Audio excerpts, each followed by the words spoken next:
Gates in the sky. Docking technology allows ISRO to think of longer space flights. On December 30, 2024, the Indian Space Research Organization ISRO launched its PSLV C-60 mission. Its primary payload was a pair of satellites for the Space Docking Experiment or SPARDEX to demonstrate orbital rendezvous and docking. The ability to execute in its orbit is an essential stepping stone to more complex missions. The launch was also hailed as ISRO ending the year on a high, but SPARDEX reminded us that sophisticated spaceflight missions care little for arbitrary deadlines. The satellite successfully docked on January 16 after a few abortive attempts. They were expected to dock on January 7, which ISRO postponed to January 9, then brought them close without docking on January 12 is an apparent data taking effort in next the January 9 attempt after the satellites were found to have drifted more than expected, prompting measures to arrest the displacement and reanalyze the experiment.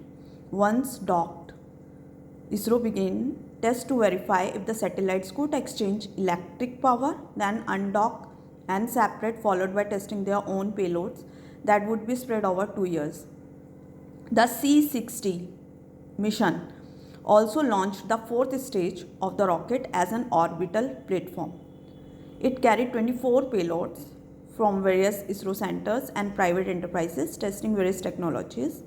The Vikram Sarabhai Space Center's compact research module for orbital plant studies was also able to have cowpea seeds germinate in orbit, capturing the popular imagination. Docking allows space-faring components to be launched separately and assembled in space to form a larger module.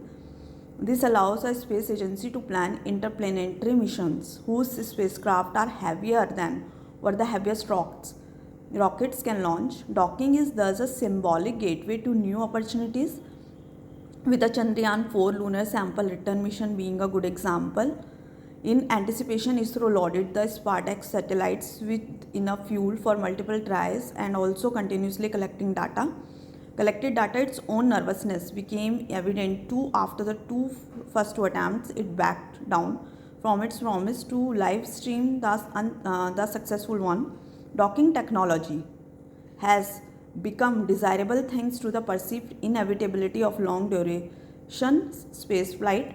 The pressure to lower costs imposed by secret missions to Mars or space mining operations has rendered ideas such as in space satellite servicing and orbital resupply platforms, both of which require docking, more lucrative. ISRO plans to start launching the Bharatiya Antariksha Station (BAS) later this decade, as it embarks on a new phase of operations with V.